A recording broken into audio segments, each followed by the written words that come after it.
Like, if you guys didn't see what Team USA have done in the last Olympics, Chelsea Gray started.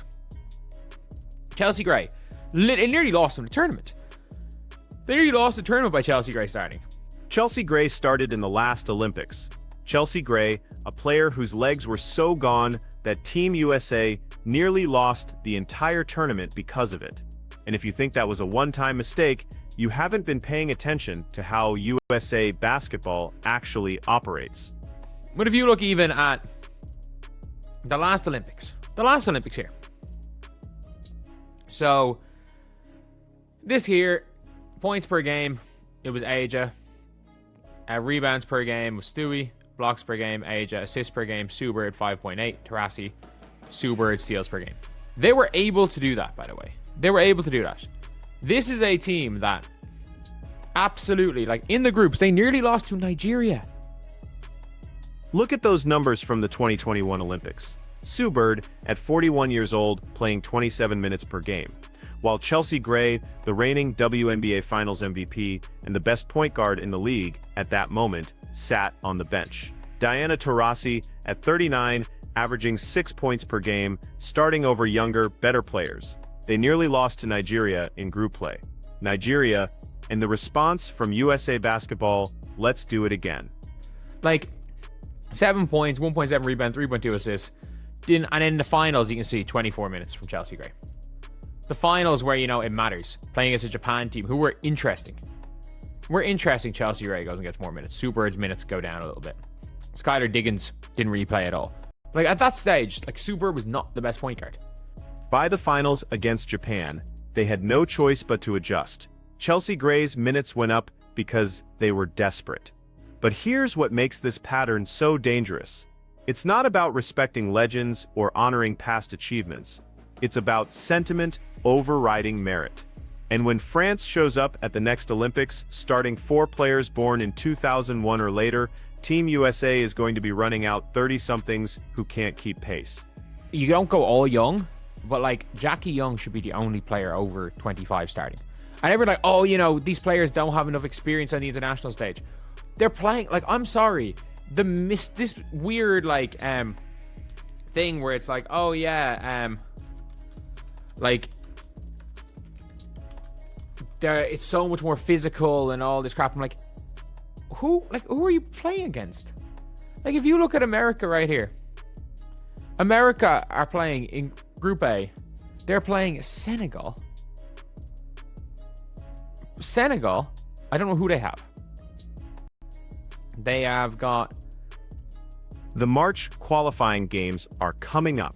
Team USA plays Senegal on March 11th, Puerto Rico on March 13th, Italy on March 14th, and New Zealand on March 17th.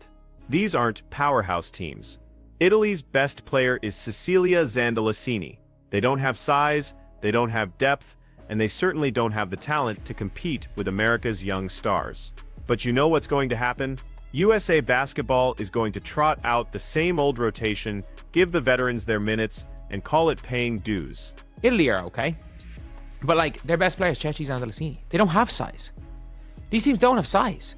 They don't have athleticism. They don't have the strength. New Zealand, I don't know who's on that team. The 17th is going to be interesting. But still, like, I'm sorry. I'm not worried. Why should anyone on Team USA be worried about Awa Pham and Raquel Carrera at the 4-5? Like, it is what it is. I think everyone kind of realizes that Team USA are bigger, stronger, faster, and better at basketball than any of these teams. Here's the reality check. Nobody at USA Basketball wants to hear. These qualifying games don't even matter for standings since they've already qualified for the World Cup. This is literally the perfect opportunity to play the young roster, get them international experience, and build chemistry for 2028. Instead, they're going to waste it on nostalgia, and the excuse will be the same tired line about needing experience on the international stage. Chelsea Gray, who plays, by the way, who plays point guard when Dana Evans and Chelsea Gray on the floor? Dana Evans. Like, the Aces realized early last year that Chelsea Gray doesn't have the legs to play point guard anymore on either end of the floor. What Chelsea Gray can still do, she can still be a shot creator. She can still be a fantastic shot creator. She can be a light shot clock pick and roll ball handler. And she can be a really good inside defender. She's very good at guarding post players with her hands. What Chelsea Gray can't do anymore is run the floor. She can't run an offense. She can't get the ball past the halfway line anymore because she's just not quick enough. And she can't guard guards because they... Let's talk about Chelsea Gray's current situation because this perfectly illustrates the problem.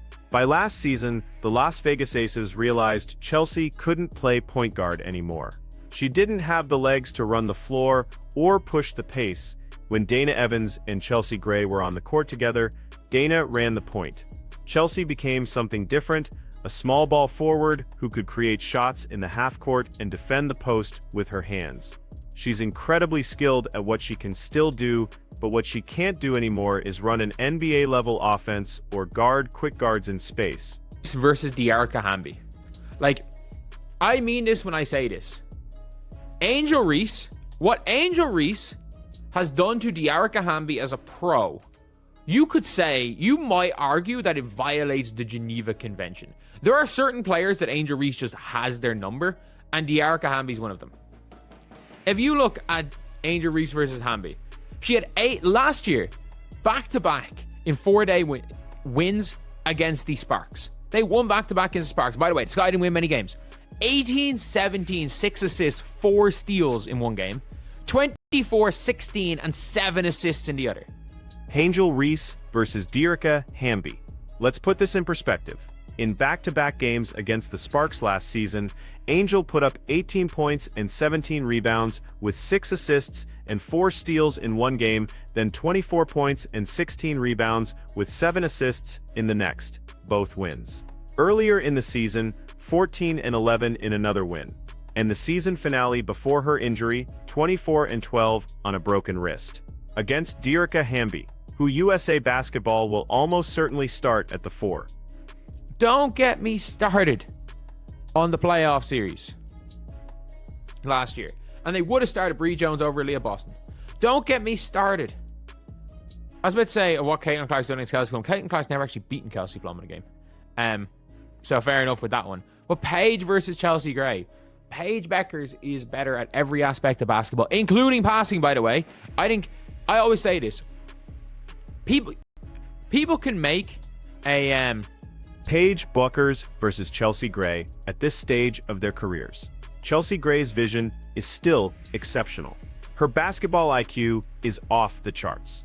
But Paige is better at every single aspect of the game right now, including passing. Chelsea makes easy passes look hard with flash and flair. Paige makes hard passes look easy with precision and timing. There's a difference between a great passer and someone who performs passing. One wins you games. The other gets you highlight reels. 4 of the 5 French starters, and maybe Malonga's in there. France will be younger than Team USA. There is a realistic scenario that France start 2 people born after 2004. There is a good chance that France have, there's an almost certainty that 4 of the 5 French starters, maybe Valérie Yaye will end up starting still at the Olympics, but there's a very good chance that 4 of the 5 French starters will be born in the 2000s. 2001 or later. Will be born 01 or later. As in, like, France will be younger than Team USA at the next Olympics. Even if USA went out with Jackie Young's the same age as Gabby Williams, but let's just say they went out with Jackie Young, Caitlin Clark, Aaliyah Boston, Angel Reese, and Paige Bueckers. They would be older than their toughest competition in France. France is about to start a lineup at the Olympics where 4 of their 5 starters were born in 2001 or later. Gabby Williams will be 32, but the rest, Marine Fothous at point guard, born in 2000, Ileana Rupert at center, Janelle Salon at the 4. There's a realistic scenario where France starts 2 players born after 2004, 2 teenagers or early 20-somethings going up against America's 30-year-olds. Spain starts a 19-year-old, Spain starts a 19-year-old and 23-year-old Raquel Carrera without hesitation. These countries aren't afraid of youth. They embrace it. Everyone talking about, oh, you know, experience this, experience that, we need to go old. Literally, France, there is no combination of players unless you wanted to start Sonia Citron at the 3 and go with your 5 youngest players that will be younger than France. There is no combination of players. Spain are going to start a 19-year-old. Spain do start a 19-year-old. Spain start a 19-year-old, a 23-year-old in Raquel Carrera. Like, Spain start kids as well. Why is it Team USA, they're like, oh, we need to beat all these other teams who are willing to start their best team regardless of age. So what are we going to do that? Oh, you know, we're going to not do, we're so scared of these other team. Why? Because, oh, look at how much better the world's gotten. You know, France actually outran us and they looked younger than us and they ran and we really struggled with that. The excuse is always the same. Experience matters. International basketball is more physical. The game is different. But who exactly is Team USA playing that requires this mythical experience? France ran them close in the last Olympics because France was younger, faster, and had more energy. The solution to losing a foot race isn't to bring slower runners, it's to get faster. But USA Basketball looked at that near loss and decided the problem was they weren't old enough. Here's what the optimal Team USA roster looks like if merit actually mattered. Caitlin Clark at the 1. She's better than Kelsey Plum right now. That's not disrespect to Kelsey, it's just reality. Paige Bueckers at the 2. Jackie Young at the 3 because she's the actual point guard for the Aces and one of the most complete players in the league. Angel Reese at the 4. Aliyah Boston at the 5. That's your starting lineup. Young, athletic, skilled, and capable of running teams off the floor. Compare that to what we'll probably see. Jackie Young or Kelsey Plum at the 1. Aliyah Wilson at the 5 because she's the only true center on the roster. Chelsea Gray getting rotation minutes despite being a small ball 4 at this stage. Dearica Hamby starting at the 4 over Angel Reese, who has absolutely dominated her in every matchup, and the justification will be that the young players need to earn it on the international stage. But here's the thing about earning it, Caitlin Clark has already proven she can perform under the brightest lights. Paige Bueckers has been the best player on championship teams. Angel Reese set the NCAA tournament rebounding record and translated that dominance to the WNBA immediately. These aren't unproven commodities. They're not projects. They're already among the best players in the world at their positions. The real issue isn't whether the young players are ready, it's whether USA Basketball is ready to let go of the past. There's this weird cultural thing in American basketball where veterans are owed something, where paying dues matters more than production, where sentiment trumps performance, and it works in the regular WNBA season because you have time to adjust. But in a single elimination Olympic tournament, one bad game and you're out. Think about what almost happened in 2021. They scraped by Nigeria. They struggled against teams they should have blown out. And in the gold medal game against Japan, they won by 11, but it felt closer than that. All because they insisted on playing 40-year-olds major minutes while the best young talent in the league watched from the bench. Chelsea Gray in her absolute prime getting 24 minutes in a final while Sue Bird played 27 despite being a decade older. Now project that forward to 2028. Chelsea Gray will be 36. Diana Taurasi would be 46 if she somehow plays that long. Sue Bird is retired. The old guard is aging out whether USA Basketball likes it or not, so the choice is simple. Start building the next generation now, in games that don't matter, or wait until the Olympics and hope you can figure it out on the fly against France's 22-year-olds who've been playing together for years. The March qualifiers are the perfect test case: Senegal, Puerto Rico, Italy, New Zealand. These aren't teams that require your A+ game. These are teams where you can experiment, where you can give Caitlin Clark 35 minutes and see how she runs the offense. Where you can let Angel Reese and Aliyah Boston figure out their front-court chemistry. Where Paige Bueckers can get comfortable in the system. But that's not what's going to happen. What's going to happen is USA Basketball will play it safe. They'll lean on the veterans, because that's what they always do. They'll justify it by saying these games are important for seeding or momentum or whatever excuse sounds good. And then when the Olympics roll around and France or Spain or Australia runs them off the court in the first half, everyone will act surprised that the old legs couldn't keep up.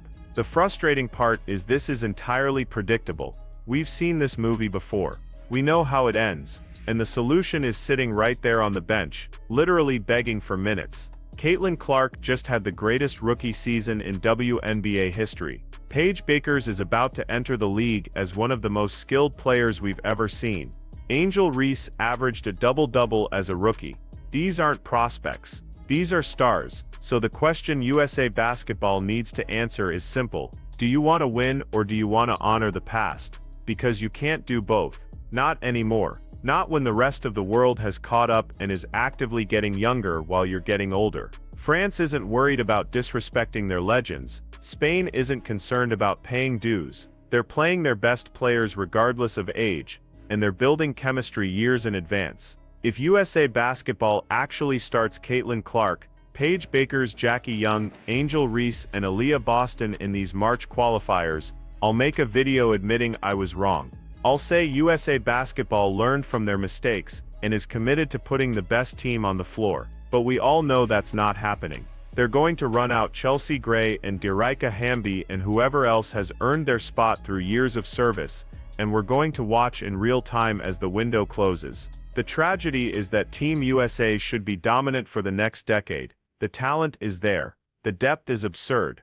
But if they keep prioritizing sentiment over performance, if they keep making young superstars wait their turn while 35-year-olds get starting spots they haven't earned, then don't be surprised when that gold medal streak ends. And when it does, remember this moment. Remember when everyone could see the problem coming and USA Basketball chose loyalty over winning anyway.